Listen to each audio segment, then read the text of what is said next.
Om Swastiastu. Assalamualaikum warahmatullahi wabarakatuh. Salam sejahtera bagi kita semua. Shalom, Namo Buddhaya. Yang terhormat, Dr. Igede Mahardika Putra SPOT selaku fasilitator dari SGD A9, Profesor Dr.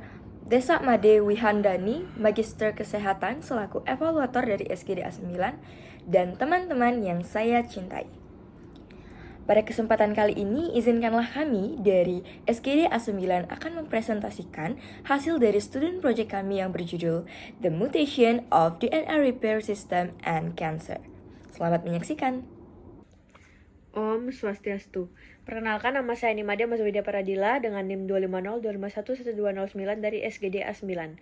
Di sini saya akan membahas bagian dari latar belakang. Gen adalah bagian DNA yang menentukan sifat organisme.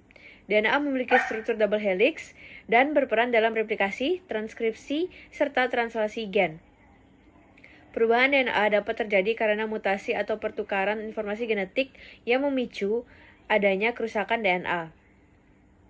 Kerusakan ini bisa menimbulkan mutasi pada gen vital, sehingga pembelahan sel terjadi tidak terkendali dan menyebabkan terbentuknya kanker. Sekian dari saya, terima kasih. Hai semuanya, perkenalkan nama saya Dewa Agung Mas Pradewi dengan NIM 8217 dan pada kesempatan kali ini saya akan mempresentasikan student project saya yang berjudul The Multiplication of DNA Repair System and Cancer. Nah, topik ini berfokus pada bagaimana sistem perbaikan DNA itu bekerja untuk menjaga stabilitas genetik sel manusia dan bagaimana kerusakan pada sistem ini itu dapat memicu pembentukan sel kanker. Nah, penelitian ini dilandasi oleh beberapa rumusan masalah, yakni bagaimana peran sistem perbaikan DNA dalam menjaga kestabilan genetik, kemudian jenis dan mekanisme mutasi yang dapat terjadi pada gen DNA repair, hubungan antara mutasi tersebut dengan proses karsinogenesis, serta implikasi klinis terhadap diagnosis, prognosis, dan pengembangan terapi kanker. Adapun tujuan penelitian ini adalah untuk menjelaskan mekanisme kerja sistem perbaikan DNA, mengidentifikasi bentuk mutasi yang dapat mengganggu fungsinya, menganalisis keterkaitan antara mutasi DNA repair dengan munculnya kanker, serta mengkaji dampaknya terhadap deteksi dini dan pengembangan target kanker. Nah, melalui pembahasan ini, saya ingin menegaskan bahwa sistem perbaikan DNA memiliki peran penting sebagai penjaga utama kestabilan genetik manusia, yang menentukan apakah sel akan tetap sehat atau justru berubah menjadi sel kanker.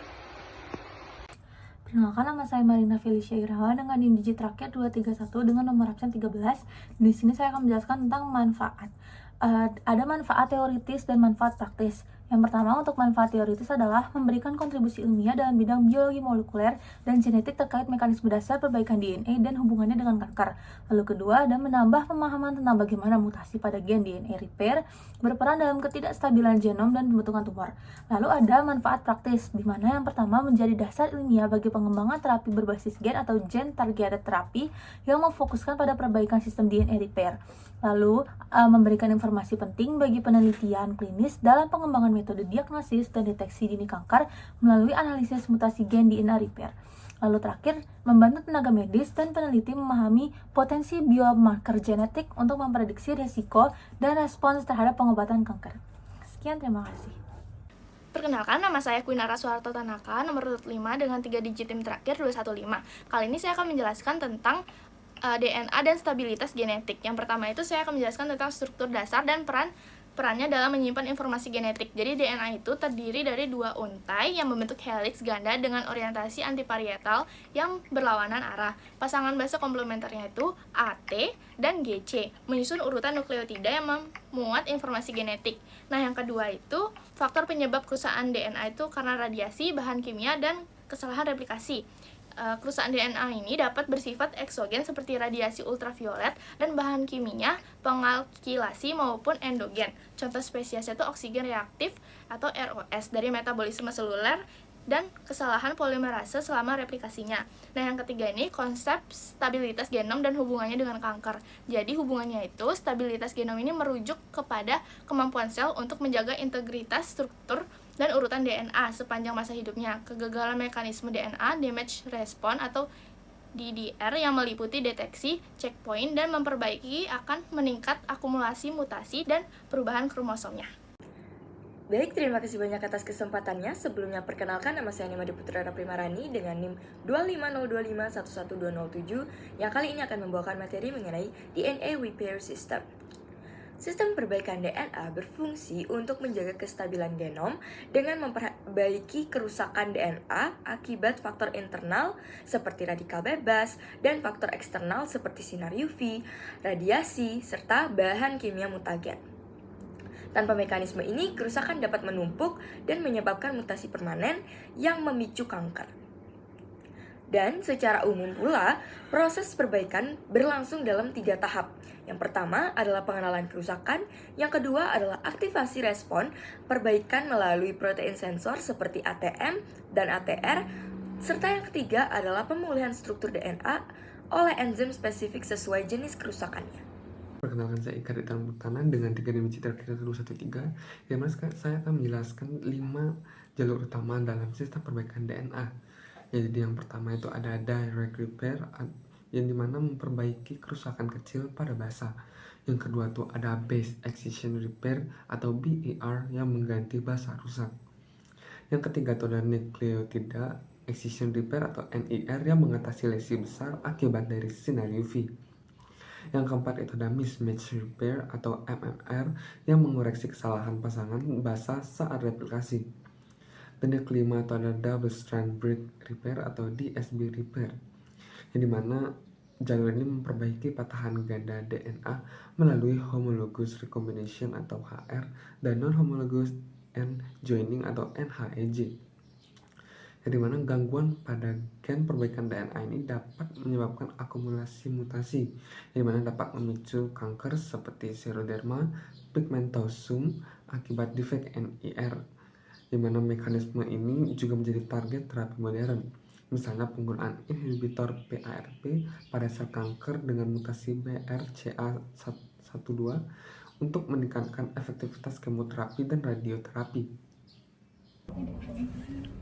Mohon izin dokter, perkenalkan saya Nyoman Nadina Karunia Karisma dengan NIM 25025111225. Di sini saya akan menjelaskan terkait dengan mutasi dari gen DNA, di mana sistem perbaikan DNA atau DNA repair system itu memiliki peran penting untuk menjaga kestabilan materi genetik agar tidak terjadi mutasi yang bisa menyebabkan kanker. Setiap hari DNA itu manusia bisa rusak karena faktor dari dalam tubuh seperti zat reaktif oksigen dan kesalahan saat menyalin DNA, maupun faktor dari luar seperti sinar ultraviolet dan bahan kimia berbahaya. Jika gen yang berfungsi memperbaiki DNA mengalami kerusakan, proses perbaikan tidak berjalan normal sehingga DNA menjadi tidak stabil, dan hal ini bisa memicu terbentuknya sel kanker. Ada beberapa jenis jalur perbaikan DNA, yaitu BER untuk memperbaiki kerusakan kecil pada basa DNA, ada NER untuk memperbaiki kerusakan akibat sinar UV, ada MMR untuk memperbaiki kesalahan saat replikasi DNA, lalu ada HR untuk memperbaiki patahan ganda pada DNA. Contohnya, mutasi pada gen BRCA1 dan BRCA2 dapat mengganggu proses HR dan meningkatkan risiko kanker payudara serta ovarium. Terima kasih. Baik, selanjutnya mohon izin dokter, perkenalkan saya Ida Yusri Parwati Purba dengan NIM 25025111229. Baik, saya akan menjelaskan bagian selanjutnya, yaitu mutasi pada gen DNA seperti MSH2, kemudian MLH1 dan PMS2 itu menyebabkan instabilitas mikrosatelit dan menjadi ciri sindrom Lynch atau HNPCC, yang mana mutasi pada XPC atau ERCC2 dalam jalur NER itu menimbulkan seroderma pigmentosum itu yang ditandai sensitivitas tinggi terhadap sinar ultraviolet dan risiko kanker kulit. Nah, pola mutasionalnya itu dapat menunjukkan jalur DNA repair yang rusak. Nah, misalnya signature 3 pada defisiensi HR. Nah, analisis gen DNA repair itu penting untuk diagnosis, kemudian prognosis dan terapi seperti konsep sintetik lethality dengan inhibitor PARP pada mutasi BRCA. Nah, jadi mutasi gen DNA repair ini berperan besar dalam instabilitas genom dan juga karsinogenesis.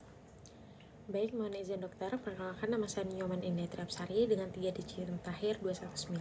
Di sini saya akan menjelaskan hubungan antara mutasi pada sistem perbaikan DNA dengan proses karsinogenesis. Materi ini akan saya jelaskan melalui 3 bagian utama, yaitu diantaranya instabilitas genomik, peran gen caretaker dan gatekeeper, serta contoh kasus spesifik pada beberapa jenis kanker. Yang pertama adalah instabilitas genomik. Setiap hari DNA kita itu mengalami berbagai bentuk kerusakan yang seharusnya itu dapat diperbaiki oleh sistem yang bernama DNA Damage Response atau DDR. Namun bila sistem ini gagal bekerja, kerusakan tersebut akan terus menumpuk dan berubah menjadi mutasi yang permanen. Nah, kondisi inilah yang menimbulkan instabilitas genom, yaitu kecenderungan sel untuk semakin mudah bermutasi hingga pada akhirnya itu membentuk mutator fenotip yang mempercepat evolusi menuju sel kanker. Selanjutnya adalah gen caretaker dan gatekeeper. Ini memiliki peran yang cukup penting dalam menjaga kestabilan dan pengendalian siklus sel. Gen caretaker seperti BRCA1 dan gen mismatch repair atau MMR itu berfungsi untuk memperbaiki DNA yang rusak dan mempertahankan stabilitas genom. Jika gen ini mengalami mutasi, maka akumulasi mutasi di dalam sel otomatis akan meningkat. Sementara itu, gen gatekeeper seperti TP53 dan RB1 itu berperan mengatur proliferase dan siklus sel. Ketika gen ini rusak, maka pertumbuhan sel menjadi tidak terkendali dan berpotensi membentuk atau menimbulkan kanker. Sebagai contohnya itu adalah pada kasus kanker payudara dan ovarium.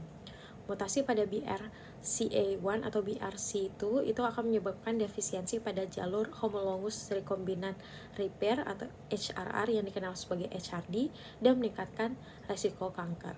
Sedangkan pada kanker kolorektal, defisiensi sistem MMR ini akan menimbulkan microsatellite instability high atau MSI-H yang sering dikaitkan dengan prognosis yang lebih baik, serta dapat dimanfaatkan juga sebagai biomarker diagnosis yang penting.